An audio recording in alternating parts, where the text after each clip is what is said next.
Hello friends. So first जो lectures था हमारा वो था आपका वर्ब्स के बारे में।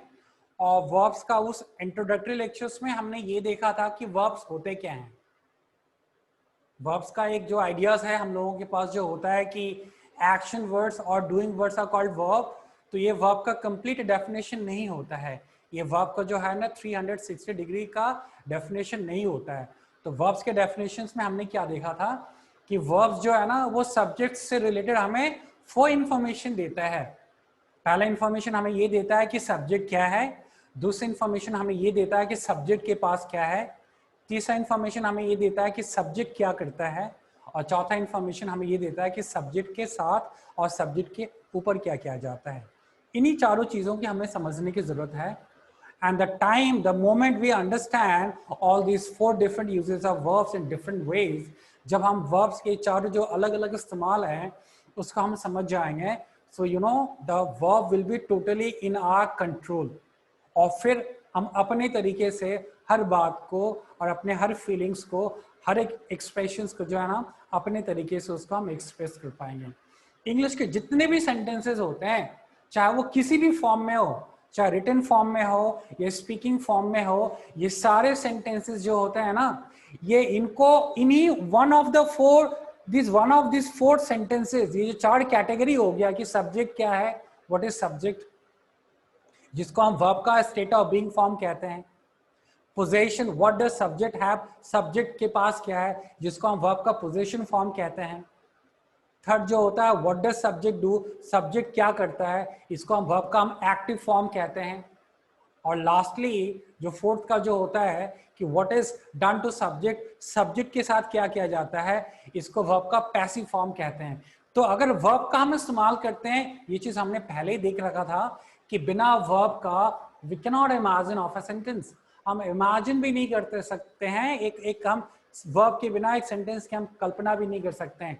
तो जहां भी सेंटेंस है वहां वर्ब है, और अगर वो वर्ब है तो उस वर्ब का इस्तेमाल इन्हीं 4 में से एक टाइप्स के उनके होने पड़ेंगे। या तो वर्ब का इस्तेमाल स्टेट ऑफ बीइंग के फॉर्म में होगा, या वर्ब का इस्तेमाल पोजीशन फॉर्म में होगा, या वर्ब का इस्तेमाल स्टेट एक्टिव फॉर्म में होगा, या वर्ब का इस्तेमाल पैसिव फॉर्म में होगा। बस इसी हमें समझना है। और इसी इसी in the same on the उसी क्रम में और उसी वे में आज जो है we are going to discuss the first lecture on the state of being verbs. ये स्टेट ऑफ बीइंग वर्ब्स के बारे में हम देखने जा रहे हैं। इसका कुछ कंपोनेंट्स की बात कर लेते हैं। अगर हम ये कहते हैं, एक छोटा सा सिंपल सेंटेंस हम कहते हैं, इसके हम कुछ कंपोनेंट्स होते हैं उसकी बात कर लेते हैं। क्योंकि एक जनरली जैसे वर्ब्स के बारे में ये आइडियाज बड़ा एक फेमस एंड एस्टैब्लिश आइडियाज है कि action words are called verbs, जो कि हमने देखा every time verb is not an action word. Similarly एक बड़ा एक जो है ना एक नोशन बना हुआ है कि वर्ब के बाद जो भी आता है ना वो ऑब्जेक्ट होता है, वो ऑब्जेक्ट नहीं होता है। तो जब verb of state of being verb के रूप में इस्तेमाल होता है तो उसके बाद जो टू बी वर्ब्स होता है, उसके बाद जो भी नाउन्स एंड एडजेक्टिव्स आते हैं वो ऑब्जेक्ट नहीं होते हैं, वो कहलाते हैं कॉम्प्लीमेंट। तो थोड़े से इसके टर्म्स को हम समझ लेते हैं कि इसमें किस किस टर्म्स का कैसे इस्तेमाल होता है। अगर एक सेंटेंस हम लेते हैं कि एवरी डे, एवरी मॉर्निंग की बात कर लें हम, every morning is a gift. Let us see this sentence. अगर हम इस सेंटेंस की बात करते हैं कि every morning is a gift, so every morning क्या हो गया यहाँ पे, ये हो गया subject. Every morning is subject. Is क्या हो गया, इसको स्टेट ऑफ बीइंग वर्ब कह लो, इसको टू बी वर्ब कह लो, यहाँ पे इसको लिंकी वर्ब कह लें, बड़े नाम से इनको हम जाने जाते हैं। यहाँ पे क्या हो गया, यहाँ पे स्टेट ऑफ बीइंग वर्ब है, स्टेट ऑफ बीइंग वर्ब्स कह लीजिए आप। और ये क्या होता है, टू बी वर्ब ही है, और इसको हम लिंकिंग वर्ब भी कहते हैं। ये जो होता है ना ये लिंकिंग वर्ब है, स्टेट ऑफ बीइंग कह लें या इसको लिंकिंग वर्ब कह लें। क्यों, क्योंकि लिंक करता है। गिफ्ट का लिंक किससे करा, यहां से करा, एवरी मॉर्निंग से करा। तो यहाँ पे कोई एक्शंस नहीं होता है। ये जो लिंकिंग वर्ब्स होते हैं, ये जो टू बी वर्ब्स होते हैं, एक्सप्रेसेस नो एक्शन, ये किसी एक्शंस को एक्सप्रेस नहीं करता है। अगर हम यहाँ पे देख लें, एक चीज लिख देता हूं मैं, state of being verbs. State of being verbs जो होता है ना, expresses no action, ये एक्शंस को एक्सप्रेस नहीं करता है। क्या करते हैं? बीइंग वर्ब्स जो होते हैं ना, बीइंग वर्ब्स लिंक सब्जेक्ट को लिंक करते हैं, किससे? Link subject to quality, condition और आइडेंटिटी, इसको ये करते हैं। तो हमने यहाँ पे देखा ये जो है टू बी वर्ब्स कह लें या फिर स्टेट ऑफ बीइंग वर्ब जो होता है, ये लिंकिंग वर्ब्स होते हैं। ये किसी एक्शंस की बात नहीं करते, ये हमें सिर्फ और सिर्फ ये बताता है हमें कि सब्जेक्ट क्या है, सब्जेक्ट क्या था, सब्जेक्ट क्या होगा, नाउन क्या है, नाउन क्या था, नाउन क्या होगा। तो इसके हम कंपोनेंट की बात कर लें तो ये सब्जेक्ट हो गया, यहाँ पे इज ऑफ जो है verb of state of being verb हो गया, लिंकिंग वर्ब, और यहाँ पे ये जो गिफ्ट है ना, ये हो गया कॉम्प्लीमेंट, इसको हम कॉम्प्लीमेंट कहते हैं। ये जो है ना, ये यहाँ ऑब्जेक्ट नहीं है, इसी टर्म को हमने शुरू किया। और ये जो सेंटेंसेस होते हैं ना, ये जो सेंटेंसेस का हम जिक्र कर रहे हैं यहाँ पे, ये इंग्लिश का सबसे सिंपलेस्ट सेंटेंसेस होता है। These are the sentences in the most simplest form. ये सेंटेंसेस बनाने, लिंकिंग वर्ब्स के साथ सेंटेंसेस बनाना, जहां सब्जेक्ट होते हैं, लिंकिंग वर्ब्स होते हैं, और उसके बाद जो नाउन या एडजेक्टिव आता है, ये कॉम्प्लीमेंट जो होता है, ये ज्यादातर या तो नाउन होते हैं या कॉम्प्लीमेंट होते हैं, या फिर कोई भी दूसरी चीज होगा जो नाउन या फिर एडजेक्टिव का काम करेगा। सॉरी, व्हाट डिड आई से? मैंने क्या बोला? ये जो कॉम्प्लीमेंट्स होते हैं या तो ये नाउन होंगे या एडजेक्टिव होंगे, और अगर नाउन एंड एडजेक्टिव नहीं है, कोई दूसरा चीज है, तो वो नाउन एंड एडजेक्टिव की तरह ही फंक्शन करेगा। यहाँ पे गिफ्ट क्या है? यहाँ पे गिफ्ट नाउन है। यहाँ पे गिफ्ट क्या है? यहाँ पे गिफ्ट नाउन है। एक और सेंटेंस देख ले, दैट्स फाइन, ये वाली दैट्स ओके। एक और सेंटेंसेस हम देखने की कोशिश करते हैं कि ये जो एक सेंटेंसेस हमने देखा, the flower smells beautiful, the flower smells beautiful. Flowers क्या हो गया? फ्लावर्स इज सब्जेक्ट, स्मेल्स, देखो यहां पे आप बताएंगे कि सर ये जो होता है यहाँ पे लिंकिंग वर्ब्स जो होते हैं, और ये जो स्टेट ऑफ बीइंग वर्ब होता है, ये तो सिर्फ टू बी वर्ब होते हैं, is, am, are, was, were, been, being, इतने होते नहीं। कुछ कुछ जो वर्ब्स होते हैं वो अभी मैं यहाँ पे दिखाने जा रहा हूँ। वर्ब जैसे seem, appear, become, look, taste, sound, ये जो वर्ब्स होते हैं, ये कुछ ऐसे वर्ब्स के लिस्ट हैं जो ना वो स्टेट ऑफ बीइंग वर्ब की तरह काम करते हैं। ज्यादातर जो स्टेट ऑफ बीइंग वर्ब्स होते हैं वो टू बी वर्ब्स होते हैं, बट कुछ जो लिमिटेड वर्ब्स होते हैं जो कि है ना किसी थॉट्स के बारे में बात करता है, जो ना किसी फीलिंग्स के बारे में बात करता है, जो ना किसी सेंसेशंस के बारे में बात करता है, वो भी ये जो वर्ब्स होते हैं, टेस्ट हो गया, स्मेल हो गया, लुक हो गया, अपीयर हो गया, बिकम हो गया, ये जो वर्ब्स जो होते हैं ये थॉट्स एंड फीलिंग्स की बात करते हैं या सेंसेशन की बात करते हैं, और ये वर्ब भी ना स्टेट ऑफ बीइंग की तरह इस्तेमाल होता है, लिंकिंग वर्ब की तरह इस्तेमाल होता है। इसको हम देखिए, अभी हम ये समझने की कोशिश कर रहे हैं कि ये जो स्टेट ऑफ बीइंग वर्ब्स का इस्तेमाल करके जो हम एक सेंटेंस बनाएंगे, उस सेंटेंस का जो अलग अलग पार्ट्स होगा, उस पार्ट्स के कंपोनेंट्स को हम किस किस नाम से जानते हैं। तो यहाँ पे हम समझने की कोशिश करें, एवरी मॉर्निंग है सब्जेक्ट, इज क्या हो गया? स्टेट ऑफ बीइंग हो गया, और गिफ्ट हो गया यहाँ पे कॉम्प्लीमेंट, और गिफ्ट यहाँ पे क्या है? नाउन है। यहाँ पे एक दूसरा सेंटेंस हमने और देखा, द फ्लावर हो गया सब्जेक्ट, यहाँ पे ये लिंकिंग वर्ब हो गया, और यहाँ पे ब्यूटीफुल हो गया, कॉम्प्लीमेंट हो गया, और कॉम्प्लीमेंट में ये क्या है? यहाँ पे ये एडजेक्टिव है। कॉम्प्लीमेंट क्या होंगे? या तो एडजेक्टिव होंगे या पे आपके नाउन होंगे। यहाँ पे कॉम्प्लीमेंट क्या है? देखिए यहाँ पे कॉम्प्लीमेंट आपके पास नाउन है और यहाँ पे एडजेक्टिव है। कॉम्प्लीमेंट अब क्या होता है ये समझ लें। कॉम्प्लीमेंट जो होता है, कॉम्प्लीमेंट इज अ वर्ड और अ फ्रेज और a clause that is needed to complete the expression।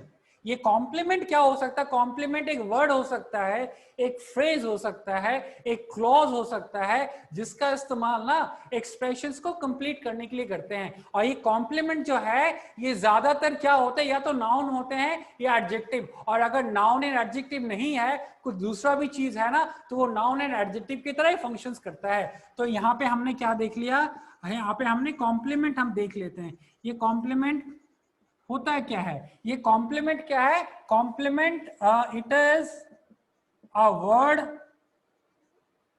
एक वर्ड हो सकता है, it could be a phrase, ये फ्रेज हो सकता है, ये और क्या हो सकता है, और ये क्लॉज हो सकता है। कॉम्प्लीमेंट वर्ड हो सकता है, फ्रेज हो सकता है, क्लॉज हो सकता है, दैट इज नीडेड, जिसका इस्तेमाल होता है टू कंप्लीट द एक्सप्रेशन, वो एक्सप्रेशंस को कंप्लीट करने के लिए जिसका इस्तेमाल होता है। यहां पे आप देखिए, आप यहां पे अगर मैं इस गिफ्ट को हटा दूं, यहां पे सिर्फ ये बताऊं कि एवरी मॉर्निंग इज, अगर मैं यहां पे गिफ्ट को हटा दूं एवरी मॉर्निंग इज, तो एवरी मॉर्निंग इनकम्प्लीट हो गया। Every morning is what? Every morning, उसमें एक गिफ्ट लगाए हम, तब एक्सप्रेशन जाके कंप्लीट हुआ, इसलिए यहाँ पे गिफ्ट जो है कॉम्प्लीमेंट है। सिमिलरली अगर हम यहाँ पे देखते हैं कि द फ्लावर स्मेल्स ब्यूटीफुल, और यहाँ पे ब्यूटीफुली नहीं होगा, देखो ब्यूटीफुली नहीं होगा, ब्यूटीफुली जो हो जाएगा वो एडवर्ब हो जाएगा। और हमने यहाँ पे क्या देखा है, ये जो कॉम्प्लीमेंट है या तो ये नाउन होता है या फिर ये ना एडजेक्टिव होता है, दूसरा कोई चीज हो ही नहीं सकता है। तो ब्यूटीफुली तो बना नहीं सकते, यहाँ पे ब्यूटीफुली लिखेंगे। तो यहाँ पे एक चीज हमें और समझ में आ गया कि जैसे जैसे चीजों का ना उसको हम इंटरनली समझने की कोशिश करते हैं, तो हमारे जो चांसेस होते हैं एरर के ना वो कम हो जाते हैं। ज्यादातर अगर इस सेंटेंस को बोलने की यहाँ पे कोशिश की जाती है तो ये सेंटेंस ऐसे निकलता है ना, the flowers smells beautifully, which is wrong. तो अभी हम क्या देख रहे हैं, स्टेट ऑफ बीइंग वर्ब्स की बात कर रहे हैं। स्टेट ऑफ बीइंग वर्ब्स में क्या होता है ये हमें समझ में आ गया फ्रेंड्स। हम क्या देखते हैं, सब्जेक्ट होता है, फिर बीच में हम स्टेट ऑफ बीइंग लगाते हैं। स्टेट ऑफ बीइंग वर्ब्स जो होते हैं ज्यादातर क्या होते हैं, वो being verb, to be verbs होते हैं, is, am, are, was, were, be, being, being. कभी कभी स्टैटिक वर्ब्स जो होते हैं ना, जैसे verbs of feelings, emotion, sensation, कौन कौन से हो गया, लुक हो गया, टेस्ट हो गया, अपीयर हो गया, साउंड हो गया, बिकम हो गया, ये वर्ब्स भी कभी कभी जो होता है ना स्टेट ऑफ बीइंग वर्ब्स की तरह इस्तेमाल होते हैं। फाइन, यहां पे हम ये समझने की कोशिश कर रहे हैं। तो यहां हमने देख लिया सब्जेक्ट्स होता है, to be verbs, linking verbs होते हैं, उसके बाद जो नाउन और एडजेक्टिव आता है वो कॉम्प्लीमेंट कहलाता है, ऑब्जेक्ट नहीं कहलाता। ऑब्जेक्ट और कॉम्प्लीमेंट में एक डिफरेंस होता है, उसको हम बाद में डिस्कशंस करेंगे। ऑब्जेक्ट जो होता है ना, जो सब्जेक्ट जो काम को परफॉर्म करता है, उसका इफेक्ट जिसके पास आता है उसको हम कहते हैं ऑब्जेक्ट। और ऑब्जेक्ट अगर समझना हो सेंटेंस में तो हम हु और व्हाट से हम क्वेश्चंस बनाते हैं, उसमें हम नहीं जा रहे अभी हम, क्योंकि ये ना यहाँ पे हम उलझ के रह जाएंगे। तो at a time we should attend only one topic at a time. अगर एक एक टॉपिक को हम देख लें तो वो ज्यादा हमारे लिए बेहतर होगा। तो अभी हमने ये देखा, तो ये क्लियर होने के बाद जो है अभी हम ये देख लेते हैं कि ये जो स्टेट ऑफ बीइंग जो सेंटेंसेस होते हैं, इसका हम स्ट्रक्चर्स की बात कर लें। स्ट्रक्चर्स की बात कर ले तो स्ट्रक्चर्स में सबसे पहले हम subject, we use subject. Obviously हर सेंटेंस जो है सब्जेक्ट से शुरू होता है। यहाँ पे क्या हो जाता है, टू बी वर्ब्स आते हैं, इसको आप टू बी वर्ब्स कह लें, इसको आप लिंकिंग वर्ब्स कह लें, इसको आप स्टेट ऑफ बीइंग कह लें, स्टेट ऑफ बीइंग कह लें। और उसके बाद जो आता है ये यहाँ पे कॉम्प्लीमेंट होता है। ये कॉम्प्लीमेंट होता है, क्या होता है हमने देखिए, ये कॉम्प्लीमेंट या तो नाउन होएगा या एडजेक्टिव होएगा, दूसरी कोई चीज नहीं हो सकता। कॉम्प्लीमेंट या तो नाउन होगा या एडजेक्टिव होगा, या फिर अगर नाउन एडजेक्टिव नहीं भी है तो उसके अंदर ऑटोमेटिकली ना कोई दूसरी चीज होने के बाद भी वो नाउन और एडजेक्टिव की तरह ही बिहेव करता है। तो हियर वी हैव सीन इसका सिंपल कंस्ट्रक्शन कि सेंटेंसेस बनाएंगे तो पहला जो वर्ड होता है उसको क्या कहते हैं, subject, of course every sentence has a subject, बिना सब्जेक्ट का सेंटेंस ही नहीं पॉसिबल। उसके बाद जो होता है ना लिंकिंग वर्ब्स होते हैं। लिंकिंग वर्ब्स कितने हो गए? Is, am, are, was, were, shall be, will be, being, been. और उसमें जो हमने सीन देखा था उसका एक जो अलग लिस्ट हो गया जिसको हम स्टैटिक वर्ब्स कहते हैं। उस वर्ब्स में क्या हो जाता है, जैसे लुक हो गया, टेस्ट हो गया, साउंड हो गया, स्मेल हो गया, बिकम हो गया। ये वर्ब्स भी कभी कभी जो होता है ना ये लिंकिंग वर्ब्स की तरह इस्तेमाल करते हैं। उसको भी हम राइटिंग से हम देखने वाले हैं। तो हमने यहाँ पे सेंटेंस का कंस्ट्रक्शंस देखा। फाइन। अब हम ये देखते हैं कि ये जो स्टेट ऑफ बीइंग फॉर्म्स जो होता है ना इसको अभी हम ये देखते हैं कि in traditional and pedagogical grammar, in traditional and pedagogical grammar में जो होता है ये स्टेट ऑफ बीइंग वर्ब जो होते हैं, state of being verb identifies क्या आइडेंटिफाई करता है? यही कि व्हाट और हु आ नाउन इज। ये स्टेट ऑफ बीइंग वर्ब्स हमें ये बताता है, ये आइडेंटिफाई करता है कि ये नाउन या फिर ये सब्जेक्ट ये क्या है, ये क्या था और ये क्या होगा। इस चीज को हमें आइडेंटिफाई करता है। अगर मैं कह दूं कि India is our country, so this is India is subject and this is what is a state of being verb या linking verb कह लें। और यहाँ पर our country ये complement हो गया क्योंकि it's a complement and it's a country, it's a noun। I told you अभी हमने देखा कि complement या तो noun होता है या adjective होता है। Next if we say Sam is intelligent या फिर Rohit is helpful, so all these sentences are here, this verb is and is, this all are linking verbs। यहां पे is का हम was भी कर देंगे, right? And so everything we can do, so this is called state of being verb। अब यहां पे हम ये समझने की कोशिश करते हैं एक और पॉइंट से कि ये जितने भी ये जो स्टेट ऑफ बीइंग वर्ब्स होते हैं ना ज्यादातर ये क्या होते हैं, ये बीइंग वर्ब्स जो होते हैं, सेकंड पॉइंट आप इसको देख लें कि जो बीइंग वर्ब्स होते हैं, being verbs are mostly to be verbs होते हैं। बीइंग वर्ब जो होता है ना मोस्टली ये टू बी वर्ब्स होते हैं। वो क्या क्या हो गए to be verbs? Present tense में is, am, are, past tense में was, were, फ्यूचर टेंस में will be या फिर shall be। यहां पे हम ये देखने की कोशिश कर रहे हैं कि ये टोटल जो स्टेट ऑफ बीइंग फॉर्म्स होते हैं या जो लिंकिंग वर्ब्स होते हैं ये कितने होते हैं, वहां पे हम देख लेते हैं। यहाँ पे is am present tense, was verb past tense और यहाँ पे फ्यूचर टेंस, क्योंकि अगर कहीं विल एंड शैल दिख जाए हमें, यही ना एक बात का सबूत होता है कि विल शैल हो गया मतलब सेंटेंस फ्यूचर टेंस में हो गया। तो यहाँ पे विल, यहाँ पे बी हमें ज्यादा इंपॉर्टेंट देखना है, इस बी को इंपॉर्टेंस देखना है। मतलब यहाँ पे विल बी, शैल बी, मोडेल्स तो 14 होते हैं वो भी हमने देख चुके हैं कि will, would, can, could, shall, should, may, might, ought to, used to, have to, need, must, dare. तो किसी भी मोडेल्स के बाद यहां पे अगर हम ये लिख देना मोडेल्स प्लस बी, तो ये लिखना ज्यादा इंपॉर्टेंट है किसके कंपैरिजन में? विल बी और शैल बी। क्योंकि जब हमने विल बी और शैल बी लिखा ना तो यहां पे क्या हो गया, हमारे पास सिर्फ दो में समित हो गए, हम विल बी और शैल बी तक ही समित हो गए। बट अगर हम मोडेल्स प्लस बी का हम देखते हैं तो यहां कुछ भी हो सकता है, can be, could be, should be, would be, must be, ought to be, used to be, have to be, कुछ भी हो जाएगा यहाँ पे। और एक क्या हो जाता है, और हो जाता है been, और क्या हो जाता है been। बस इतने होते हैं। और एक और जो वर्ब जो हम देखते हैं जिसको ना हम स्टैटिक वर्ब कहते हैं, ये वर्ब्स कैसे होते हैं? ये वर्ब्स जो होते हैं ना, ये फीलिंग्स, थॉट्स और सेंसेशन की बात करता है। ये इसके लिस्ट में क्या आ जाता है? इसके लिस्ट में आ जाता है seem, appear, become, look, smell and test.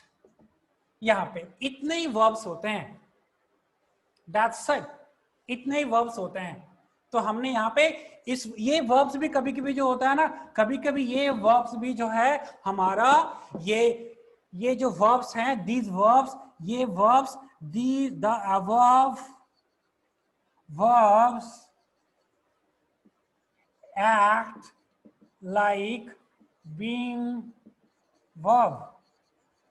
ये जो ऊपर के verbs हैं, ये जो लिस्ट हमने देखा कि सीम का, appear, become, look, smell, taste, ये जो verbs जो होते हैं ना, ये भी कभी कभी जो है ना स्टेट ऑफ बीइंग verbs की तरह इस्तेमाल होता है। अदरवाइज जो most popularly and most widely होते हैं वो ये होते हैं।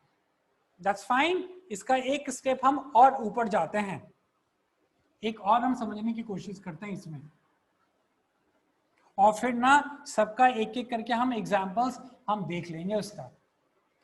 एक और यहाँ पे पॉइंट्स देखते हैं। तो जितने भी बीइंग वर्ब्स होते हैं, being verbs expresses no action. ये जो होते हैं कोई एक्शंस को एक्सप्रेस नहीं करते हैं, बट लिंक सब्जेक्ट टू, किससे लिंक करता है सब्जेक्ट का? किसी क्वालिटी से या कंडीशन से, क्वालिटी, कंडीशंस या आइडेंटिटी से, इससे लिंक करता है। और ये जो वर्ब्स देखा हमने, ये वर्ब स्टैटिक वर्ब भी हो सकते हैं और ये वर्ब एक्शन वर्ड्स भी हो सकते हैं। कैसे? यहां पे अगर हम समझने की कोशिश करते हैं, देखिए अगर मैं ये कहूं कि द पिज्जा, इसको ध्यान से समझेंगे आप, द पिज्जा टेस्ट बर्न्ड, या पिज्जा का स्मेल कैसा आ रहा ना, जला हुआ स्मेल आ रहा। तो यहां पे ये जो वर्ब्स है ना, ये जो है स्टेट ऑफ बीइंग वर्ब है, ये बीइंग वर्ब है। यहां पे जो है ये बीइंग वर्ब है, और यहां पे ये सब्जेक्ट हो गया और ये हो गया कॉम्प्लीमेंट हो गया, कॉम्प्लीमेंट हो गया। और अगर मैं ये सेंटेंस को ऐसे लिखूं, the chef tasted the pizza, तो यहां पे टेस्टेड जो हो गया ना, ये एक्शन वर्ड हो गया, एक्शन वर्ब हो गया। और यहां पे पिज्जा हो गया ना, ये कॉम्प्लीमेंट नहीं है, ये ऑब्जेक्ट है। यहां पे ये ऑब्जेक्ट है, क्योंकि ये बर्न, तो ये टेस्टेड, यहां पे टेस्ट जो है लिंकिंग वर्ब है, बर्न को लिंक करो पिज्जा से, बट यहां पे पिज्जा जो है ये ऑब्जेक्ट है। यही मैं कह रहा था कि ऑब्जेक्ट में और कॉम्प्लीमेंट में बड़ा फर्क होता है। ऑब्जेक्ट का आंसर व्हाट एंड हु से आता है। देखिए आप, अगर इसको हम क्वेश्चन व्हाट से कर दें, the chef tasted the pizza, what did the chef taste, या फिर यहां पे ऑब्जेक्ट किसको कहते हैं, हिंदी में कर्म किसको कहते हैं, जिसका जो सब्जेक्ट जो एक्शंस करता है, उसका एक्शंस करने का इफेक्ट जिस पे पड़ता है ना, उसको हम ऑब्जेक्ट कहते हैं। तो यहाँ पे टेस्ट करने का इफेक्ट किस पे आया, पिज्जा पे आया, तो यहाँ पे ये ऑब्जेक्ट है। यहाँ पे ये टेस्टेड जो है ना, और अगर टेस्टेड ना भी करके अगर हम ये प्रेजेंट टेंस ही बना दें, पास्ट टेंस नहीं करके, बिल्कुल किसकी तरह बना दें, यहाँ भी टेस्टेड है, यहाँ भी टेस्ट है, यहाँ भी टेस्ट है, तो यहाँ पे ये ऑब्जेक्ट, यहाँ पे ये एक्शन वर्ड हो गया। एक और अगर हम देख लेते हैं कि सैम लुक्ड नाइस, तो यहाँ पे सैम लुक्ड नाइस, तो यहाँ पे लुक जो है ना, ये बीइंग वर्ब हो गया, बीइंग वर्ब कह लें या लिंकिंग वर्ब कह लें यहाँ पे, क्योंकि नाइस का लिंक किससे हो गया, सैम से, और सैम जो है यहाँ पे नाइस जो हो गया ना, ये कॉम्प्लीमेंट हो गया यहाँ पे। बट इसी सेंटेंस को अगर हम लिखते हैं कि Sam looked at the clock,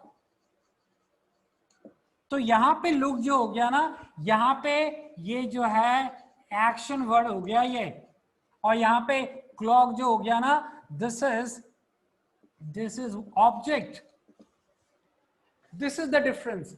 तो यहाँ पे ये जो यहाँ पे हमने अलग से जो देखा था, ये वर्ब्स, ये टेस्ट हो गया, ये लुक्ड हो गया, ये जो है ना, ये कभी जो है स्टेट ऑफ बीइंग वर्ब्स की तरह इस्तेमाल हो सकता है और कभी कभी एक्शन वर्ड्स की तरह भी इस्तेमाल हो सकता है। एक और अगर हम सेंटेंस देख लें, अगर हम देख लें Sam appeared tired, Sam appeared tired, तो यहाँ पे appeared जो है ना, ये लिंकिंग वर्ब है, लिंकिंग वर्ब कह लें या इसको बीइंग वर्ब कह लें आप। और यहाँ पे टायर्ड जो हो गया ना, ये कॉम्प्लीमेंट है। बट अगर हम यहां कह दें the image of ghost appeared, the image of ghost suddenly appeared, suddenly appeared, तो यहां पे ये जो यहां पे appeared हो गया, this appeared is action word, right, this is action word। तो हम लोगों ने आज यहां पे ये देखा। वंस अगेन इसको हम रिकैप कर लेते हैं कि ये जो वर्ब्स का जो 4 इंपॉर्टेंट यूजेस होते हैं, स्टेट ऑफ बीइंग जो हमें ये बताता है कि सब्जेक्ट क्या है, नाउन क्या है, पोजीशन जो हमें ये बताता है कि सब्जेक्ट के पास क्या है, एक्टिव फॉर्म हमें ये बताता है कि सब्जेक्ट क्या करता है, और पैसिव फॉर्म हमें ये बताता है कि सब्जेक्ट के ऊपर क्या किया जाता है। उसमें से सबसे पहला हम लोगों ने देखना शुरू करा स्टेट ऑफ बीइंग, जो हमें ये बताता है इसमें कोई एक्शंस नहीं होता है, इसमें जो है ना सिर्फ हमें ये समझ में आता है सब्जेक्ट, नाउन एंड प्रोनाउन क्या है, सब्जेक्ट क्या है, सब्जेक्ट क्या था और सब्जेक्ट क्या होगा। और इसके कंपोनेंट्स पार्ट्स भी हमने देख लिया। सेंटेंस को कंस्ट्रक्ट करना होता है, ये सेंटेंस सबसे सिंपलेस्ट सेंटेंसेस होते हैं, सेंटेंसेस सबसे सिंपलेस्ट फॉर्म में होते हैं। सब्जेक्ट डालते हैं, फिर हम टू बी वर्ब्स डालते हैं, और फिर ना इसमें हम जो है इसके बाद जो नाउन या एडजेक्टिव आता है वो कॉम्प्लीमेंट कहलाता है, वो ऑब्जेक्ट नहीं कहलाता है। That's fine friends. तो इतना आज के लिए इसमें काफी है। इसका एक और लेक्चर्स बनना है, उस लेक्चर्स में ना स्टेट ऑफ बीइंग को हम टेंस के नाम पे हम डिफाइन करेंगे कि प्रेजेंट टाइम में भी होता है ये स्टेट ऑफ बीइंग का इस्तेमाल, पास्ट टाइम में भी होता है स्टेट ऑफ बीइंग का इस्तेमाल, फ्यूचर टाइम में भी होता है। इसके अलग अलग टेंसेस के नाम से हम समझने की कोशिश करेंगे। That's fine, you are enjoying, do all these things, these are very basic things, but again I tell you, you know, the basic informations are very important if you take care of small things। अगर छोटी छोटी बातों का आप ध्यान रखेंगे ना, तो बड़ी चीजें आप ऑटोमेटिकली खुद से आप सीखते जाएंगे। That's fine, thank you friends।